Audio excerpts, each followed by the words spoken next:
Welcome back, everyone. It's the Bourbon Judge. We are back at it with a brand new, highly allocated 2024 release of Michter's 10-year rye whiskey. But hey, before we dive into everything Michter's, I want to go ahead and welcome my newest patrons. So my good friend Maxwell V, Michael W, Matt H, Brady H, CE, Paul H, Ryan E, and Derek H. So welcome to the Judge family. Like I always say, right? I mean, I say this, I'm pretty consistent. We truly do have like a really nice community of people, men and women, and I love that. Come together between all of our different Discord chats and, barrel picks and so forth, and contests and happy hours. We have a great community here on the Judge side. So welcome to all my new patrons. I do appreciate you, as well as thank you for all my other patrons who've been with me for a long time. Really do appreciate each and every one of you. And last but not least, thank you for all the subscribers, everyone who watches the episodes week in, week out, and so forth. Really do appreciate all of you guys and ladies as well. Cool? All right. So let me go ahead and pop this open real quick. So this is the brand new, this just came out, like in the last week or two. This is pretty much a brand new release. So Michter's, as we know, they have their very highly allocated special releases that come out. Their 10-year bourbon, in this case, their 10-year rye.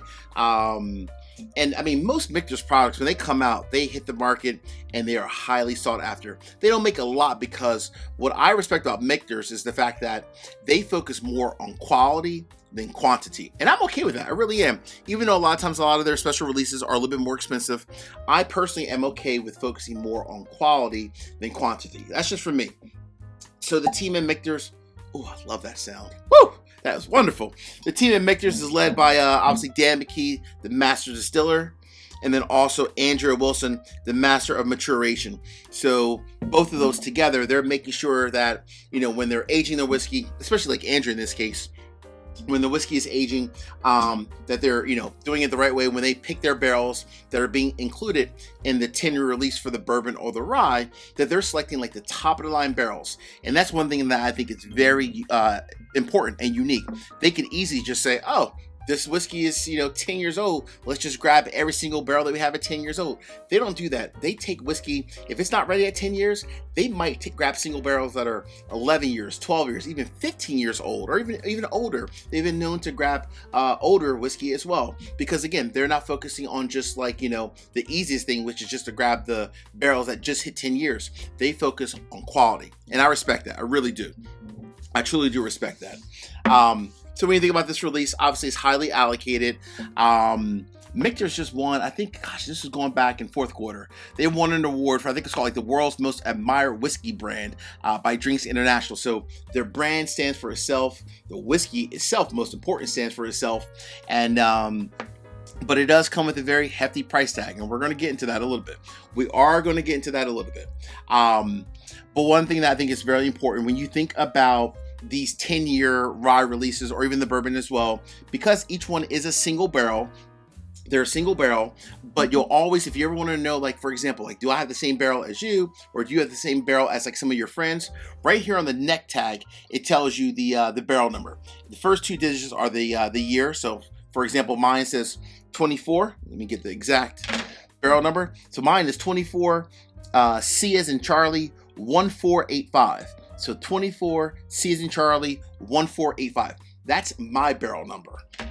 Now for you guys, obviously take a look. If you found it in the wild, you can compare it to see whether or not you have the exact same barrel number as me. Some people do, some don't. All right. So we're talking about the price. Oh boy. Price is definitely a little expensive for sure. It's a little expensive. So MSRP on this bad boy is $200. Yes, I know, $200. It's extremely, extremely expensive. I get that. But for me, when I think about highly allocated releases, I always think of it, look at it this way. My judgments are always kind of one and the same. Is this whiskey worthy enough for you to go ahead and buy a pour at a bar? And then from there, you can make your own judgment. You could at least get a pour at the bar and say, you know what, Judge, you were right. That is definitely a buy. Or you can get a pour at a bar and say, Judge, you know what, this is maybe is really good, but maybe it's not like my liking. So I'm gonna go ahead and give you a judgment at the end to let you know if this is a buy, a do not buy. But I'm going at it from the angle of, is it worthy of a buy from a pour at a bar? Because it is highly allocated. It's really hard to find. So hey, I'll give you the judgment, and then you guys can make your own final judgment on whether or not if you want to go ahead and get a pour at a bar. Cool? All right. Let's dive into this real quick. All right. So $200 MSRP. Oh my. Woo! That is delicious on the nose. I was about to get into the proof, which I believe is standard. Yep, 92.8 proof. So 92.8 proof. One thing I will say, I've always felt this too about the 10 releases. I love the shape of the bottle. I mean, this bottle design is just flat out. It's just sexy, isn't it? That is such a cool bottle design by itself. It's such a cool bottle design. I love that. Day in, day out. That is just cool by itself. It really is. All right, 92.8 proof, aged 10 years. Let's get into the nose. So I just popped this open, so it hasn't had a chance to breathe. But even though I just popped it open just a couple minutes ago, the nose on this is like, oh my gosh. It's a ton, which is very unique for a rye. It's a ton of caramel, a fine layer of oak. Obviously, this is some older whiskey, at least 10 years. So caramel, a good bit of like oak. You almost have like a very small hint of like a cinnamon meets like a nutmeg kind of a note to it. And then the last but not least, definitely like some fruit in here. More along the lines of like some apples, some pear kind of a fruit kind of a note. Oh, man, that nose is amazing. I tell you honestly, and I mean this, right? Because I've had numerous 10-year bourbon and ryes from Michter's. I'm telling you, folks, Andrew Wilson and Dan McKee, they are the experts when it comes to like releasing top of the line, highly allocated releases. So from the nose so far, we're good. Let's go ahead and dive into the palate. Hey, real quick, 3 quick easy favors. Number 1, hit the like button. Number 2, drop me a comment. Let me know what are your thoughts if you tried this brand new Michter's 2024 10-year rye whiskey. And last but not least, please make sure you also subscribe to the channel and hit the bell so you get notification each and every time I release new content. Cool? All right. Cheers.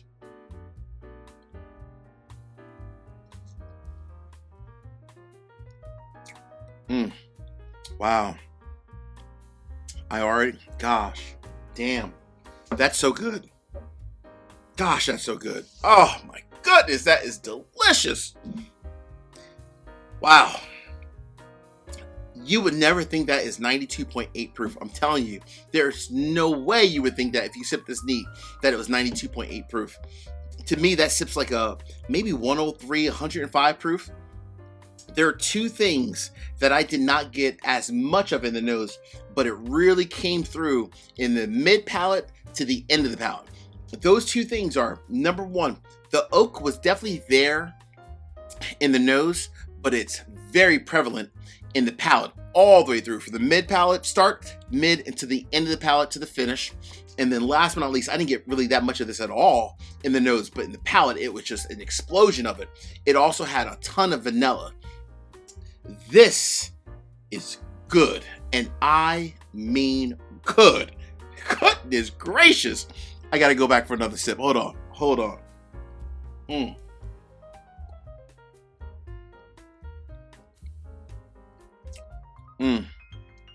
It has, oh man, everything in the nose matches the palate, with the exception of a lot more vanilla and a lot more oak in the palate. I'm an oak monster. I love something that is very oak forward, and this is definitely very heavy on the oak from like the mid back of the palate. Definitely sips a little bit higher than that 92.8 proof. I would say probably like around 103, maybe max 105 proof. Very nice, clean finish. Goes down and coats the mouth very well.